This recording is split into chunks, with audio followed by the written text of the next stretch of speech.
Poppin', it's your boy Mike Powers.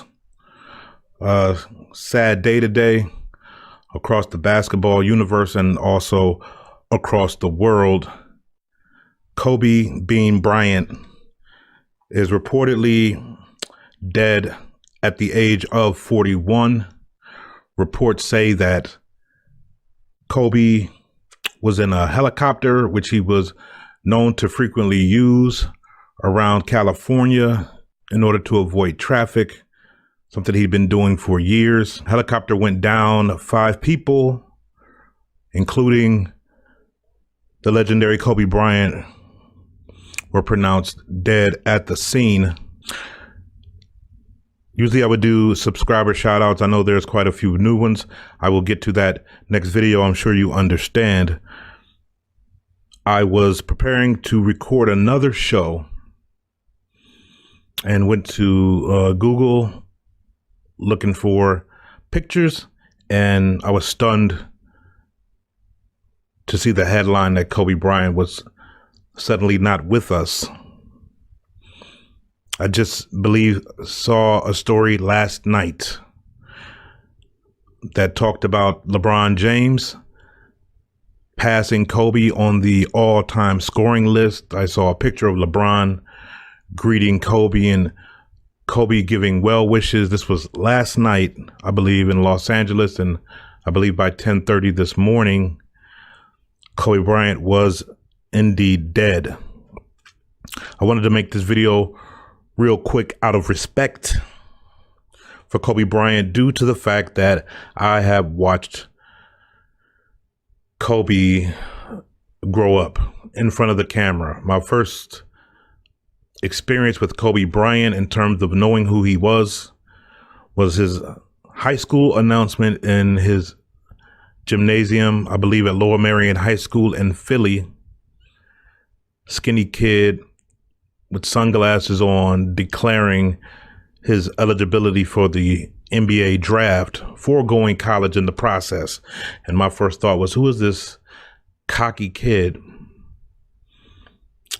with the sunglasses on? And he thinks he already made it. He knew something that I did not know at that time, that the league did not know, because he refused to, I don't know what team they were going to draft him to. I believe maybe it was Charlotte.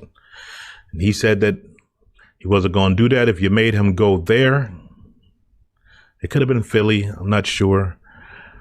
If you made him go to that team instead of going to the Lakers where he wanted to go, that he would simply go to college. The league did not want to take that gamble. They worked something out. At the time, he was much maligned in the media for being spoiled and not accepting the opportunity that was given to him and simply going to the team that was going to draft him. Years later, Eli Manning would do the same thing, and nobody had a word to say about it. But Kobe, one of the first to call his own shots in this game. He took Brandy to prom, which kind of raised his profile way back in the day. This is early 90s. And Brandy was already famous. And Kobe took her to prom. And so he just kind of blew up in terms of his visibility from that standpoint. He got to the Lakers, made an instant impact. But in the playoffs, he notoriously shot quite a few air balls, and they didn't reach the heights that they wanted to reach their first year. Of course, nobody ever does, or they rarely ever do. Kobe Bryant on the stat sheet, 4th leading scorer in NBA history, 5-time NBA champion, 2-time Finals MVP, 18-time All-Star, and won an NBA record 4 All-Star games. 4 All-Star games. From all accounts, Kobe was a fantastic father, a doting father. He had some personal problems quite a few years back and worked very hard to correct them, showing young men that you can fall and get back up and rebuild yourself. and you very rarely heard a bad word said about Kobe Bryant. I wanted to go live today, just didn't know how I was going to react to it. And kind of people, when they see this video, can say kind of what they want to say about my reaction to what's happened today.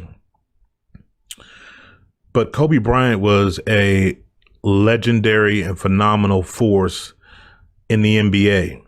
He did, in fact, change the game, where Michael Jordan changed the game. LeBron James changed the game. In between Michael Jordan and LeBron James, there was Kobe Bryant, who made the game even more global. His father was an NBA basketball player, Jelly Bean Bryant, and he played also overseas. I believe raised Kobe in Italy, so Kobe did know how to speak fluent Italian. Very intelligent, articulate, thoughtful young man that he grew into, and supported quite a few charities. He had a charity fund for children in China where 5 million yen was donated, a basketball academy, numerous other charities, which he was very low key about. But before I get out of here, I want to illustrate the kind of person Kobe Bryant was through a story that I read on the internet. Stay with me. We're almost done.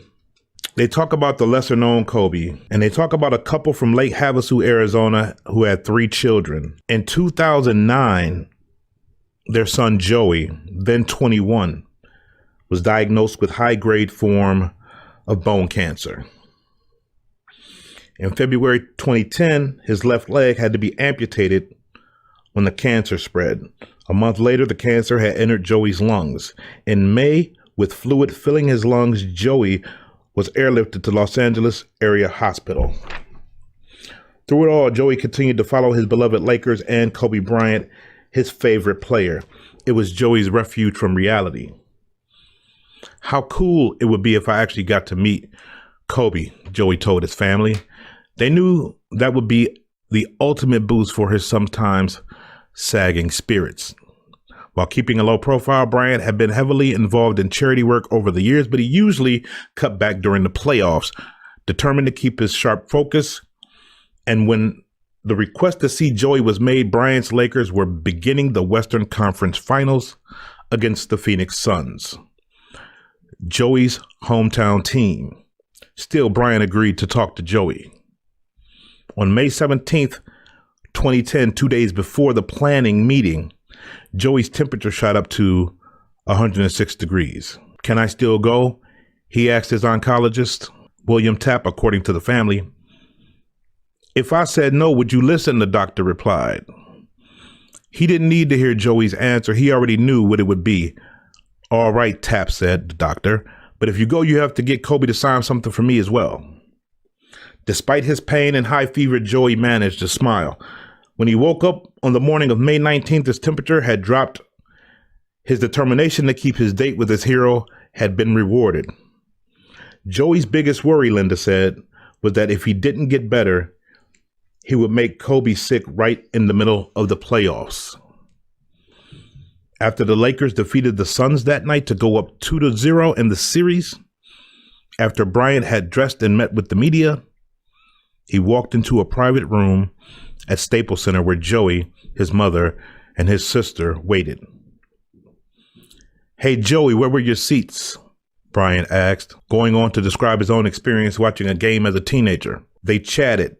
Bryant signed every item Joey had brought with him and then took pictures with the family. When Bryant finally left, Joey's face was glowing. "He talked to me like he had known me for years," Joey said. "We chatted like we were old buddies." "What a class act," Linda said of Bryant. "He took the time in the middle of all he had going on to light up a young man's life."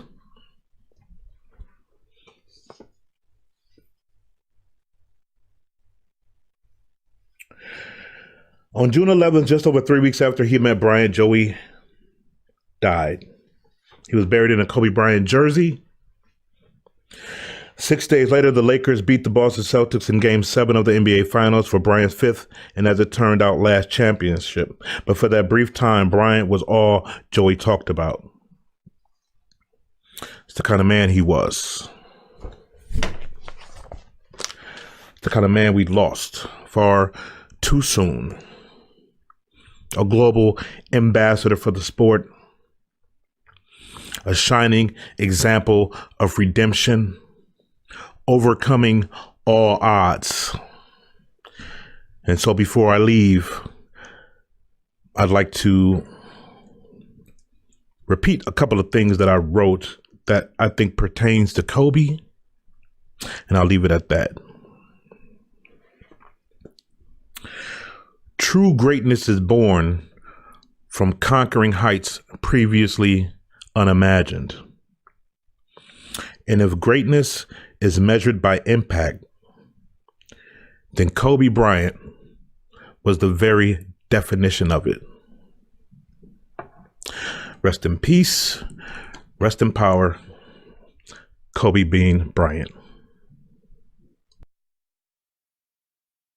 Thank you for watching, and if you enjoyed the video, please let me know by clicking the like button.